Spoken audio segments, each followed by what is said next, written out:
আসসালামু আলাইকুম। ইমিগ্রেশন ও পাসপোর্ট অধিদপ্তরের চাকরি। এই পদগুলোতে যারা চাকরির জন্য আবেদন করবেন তারা dipteletalk.com.bt এই ওয়েবসাইটে প্রবেশ করবেন। এই অসংখ্য পদে আজই আবেদন করুন। DIP department of immigration and passport এই ওয়েবসাইটে প্রবেশ করার পর তারপর উপরে দেখতে পারবেন যে circular, click here to download circular. এখানে আসার পর দেখতে পারবেন যে উপরে নাম আছে, তারপর সার্ভ নাম্বার আছে, তারপর ডান্সের তারিখ আছে, তারপর পদের নাম দেখতে পারবেন। তারপর কোন কোন জেলা আপনার নেবে, যেসব জেলার প্রার্থীগণ আবেদন করতে পারবেন।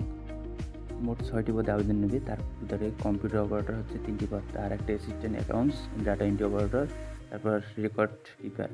আমি 3 নম্বর অফিস সহকারী কাম কম্পিউটার মধ্যকরি কেটে করব।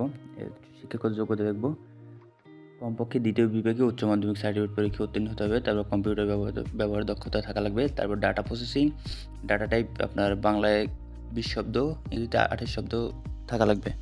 স্থায়ী ঠিকানা অনুযায়ী এই সকল জেলা চাকরির জন্য আবেদন করতে পারবে, তাছাড়া অন্যান্য জেলা পারবে না।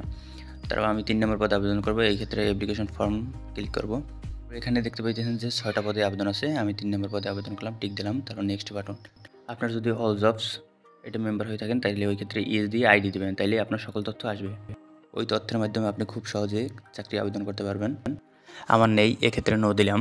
পরবর্তীতে নেক্সট বাটনে যাবেন, নাম, তারপর আপনার নাম লিখবেন ইংলিশে এসএসসি সনদ অনুযায়ী, তারপর লিখবেন আপনার বাংলায় নাম। এই ক্ষেত্রে আপনি কন্ট্রোল অর্ডার ভি দিয়ে লিখতে পারবেন, আর যদি মোবাইল থেকে করেন মোবাইল দিয়ে আপনি বাংলা ফন্ট ব্যবহার করে লিখতে পারবেন।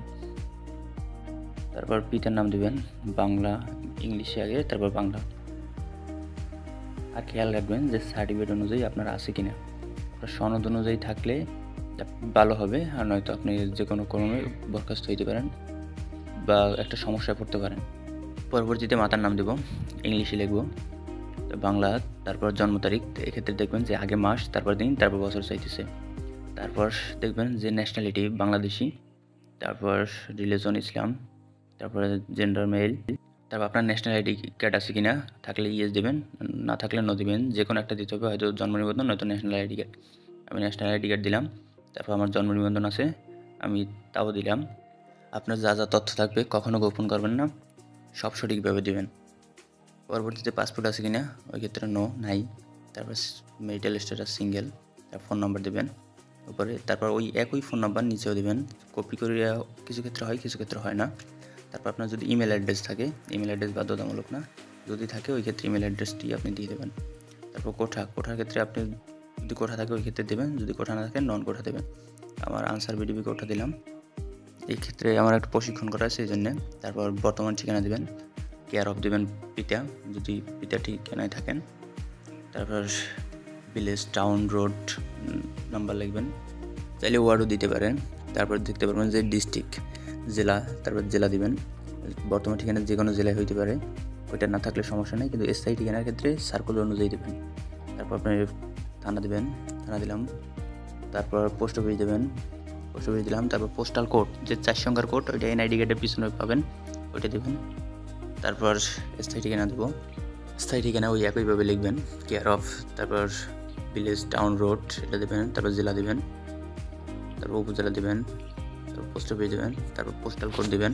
স্থায়ী ঠিকানার গুরুত্বটা কিন্তু অনেক বেশি। তারপর শিক্ষাগত যোগ্যতা দেবেন, এসএসসির রোল দেবেন সঠিক। তারপর গ্রুপ দেবেন, কোন গ্রুপে পাস করছেন। তারপর বোর্ড, কোন বোর্ড থেকে পাস করছেন। তারপর রেজাল্ট দেবেন। তারপর আউট অফ 5 তার ভিতরে কত পয়েন্ট দিলাম। তারপর পাসিং ইয়ার, যে সনে এসএসসি পাস করছেন ওইটা দেবেন। তারপর উচ্চ মাধ্যমিক ইন্টার, এইটার আপনার রোল নাম্বার দেবেন। তারপর গ্রুপ দেবেন, তারপর বোর্ড দেবেন, একই সিস্টেম। তারপর রেজাল্ট দেবেন, পয়েন্টে লিখে দিলাম। তারপর পাসিং ইয়ার দেবেন। পাসিং ইয়ার দেওয়ার পর আপনি সকল তথ্য মিলিয়ে নেবেন। তারপর আপনি ইফ অ্যাপ্লিকেবল দেখবেন, যে অনার্সের ক্ষেত্রে আর মাস্টার্সের ক্ষেত্রেও যদি যার থাকবে ওইটা দেবেন। তারপর দেখতে পারবেন যে আদার্স এক্সপিরিয়েন্স, এই দুইটা লাগবেই। আপনার কম্পিউটার স্কিল আছে কিনা, হ্যাঁ ইয়েস। তারপর ওই টাইপিং গতি আছে কিনা 20-28, হ্যাঁ ইয়েস। তারপর এই ক্যাপচারটা দেবেন নিচে, যে কালো করে লেখা দেখবেন, ওইটা এখানে লিখে দেবেন। তারপর টিক দেবেন, টিক দিয়ে তারপর সাবমিট, নেক্সট বাটন। তারপর যেন আপনার পদের নাম দেখতে পাইতেছেন এই পোস্টে। তারপর আপনার সকল তথ্য আপনি মিলিয়ে নেবেন, মানে A to Z, যে আপনার সার্টিফিকেট অনুযায়ী সব ঠিক আছে কিনা। যদি ভুল থাকে ওই ক্ষেত্রে সমস্যা হবে। আপনি সাবমিট করার আগে সকল তথ্য আপনি দেখে নেবেন। কখনোই ভুল তথ্য দেওয়ার চেষ্টা করবেন না।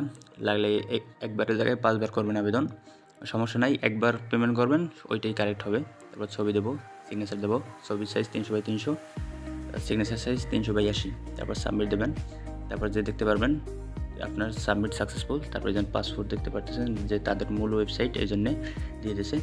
তারপর আপনার সকল তথ্য চাইলে আবার দেখতে পারবেন। তারপর নিচে আপনার পেমেন্ট অপশন, তারপর উপরে ইউজার আইডি দেখতে পারবেন। তারপর first SMS DIP space user ID, তারপর সেন্ড করবেন 16322 নম্বরে। তারপর সেকেন্ড SMS আপনার নাম সহ আসবে। তারপর লিখবেন যে ডিআইপি স্পেস ইএস দিবেন, আপনি কনফার্ম করতেছেন। তারপর পিন নাম্বার দিবেন, তারপর 16322 এই নাম্বার পাঠাবেন। নিচের এই নাম্বারে আপনার একটা মেসেজ আসবে যে কংগ্রেচুলেশনস, আপনার পেমেন্ট কমপ্লিট হয়েছে। তাহলে আপনার আবেদন পেমেন্ট দুইটাই কমপ্লিট। পরবর্তী সময়ে এক্সাম SMS আসবে, অ্যাডমিট কার্ড তুলবেন, পরীক্ষা দেবেন। এভাবেই A to Z আবেদন সম্পূর্ণ করবেন। সকলের সুস্থতা কামনা করছি। আল্লাহ হাফেজ।